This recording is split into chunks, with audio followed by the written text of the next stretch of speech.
ان میں سے نمبر 1 ایران ہے۔ اگر ہم چلتے ہیں عرب سے مشرق کی طرف تو ایران ایک اعتبار سے یہ بازی لے گیا ہے پورے عالم اسلام پر۔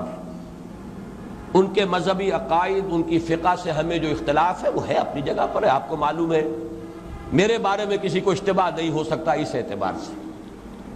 میری جس درجے دشمنی رکھی گئی ہے، جس طرح میرے سر کا جو ہے مطالبہ ہوتا تھا، 2 ہی آدمی تھے پاکستان میں کہ جن کے سر مانگے گئے، ایک کراچی کے وہ شاہ بلیغ الدین صاحب اور ایک نے، تو اس حوالے سے وہ اپنی جگہ پر اختلاف ہے، لیکن اس حقیقت کا اعتراف کیے بغیر نہیں رہا جا سکتا پورے عالم اسلام میں یہ واحد مسلمان ملک ہے جس نے بہرحال اپنی شریعت، اپنے عقائد کے مطابق ایک مذہبی انقلاب برپا کیا ہے، اور پورے عالم اسلام میں مذہبی سطح پر حکومت کی سطح پر فنڈامنٹلسٹ صرف ایک ملک ہے، یا دوسرا جو ہے تھوڑا سا وہ ہے سوڈان، لیکن اس کی اہمیت اس لیے نہیں کہ وہ کسی عوامی انقلاب سے نہیں بنا، بلکہ وہ تو ایک فوجی انقلاب سے شکل بنی ہے جو بھی بنی ہے۔ اللہ کرے اس میں استقامت ہو، اس سے یقینی کوئی نتیجہ برآمد ہو جائے۔ خبریں بھی اچھی آ رہی ہیں، لیکن میں تو دنیا کا جو پرسپیکٹو ہے اس کے حوالے سے عرض کر رہا ہوں کہ اس پہلو سے ایران ان کا ٹارگٹ ہے، ٹارگٹ نمبر 1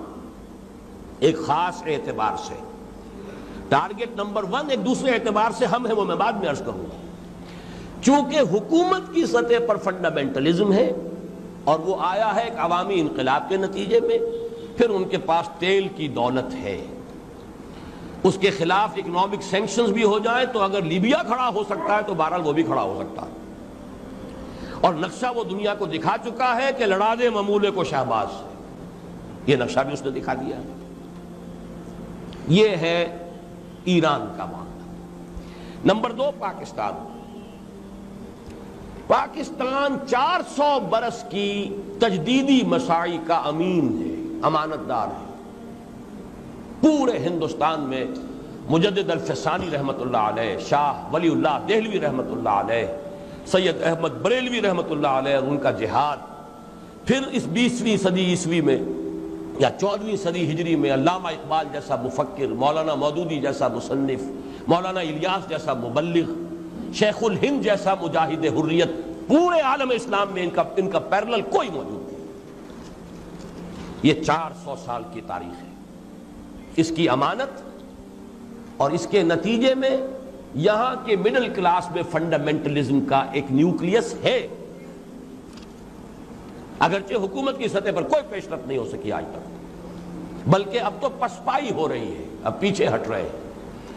وہ ہمارے ان سیاسی جو بھی زعماء ہیں، جو جماعتیں ہیں، ان کی غلطی اور الیکشن ہی کو واحد میدان بنا کر اس کے اندر اپنا سارا وقت و توانائی اور قوتیں ضائع کر دینا، یہ ہے در حقیقت جس کا کہ یہ صدا مل رہی ہے کہ اس اعتبار سے تو پسپائی کی طرف ہے معاملہ، کسی پیش رفت کی طرف نہیں ہے۔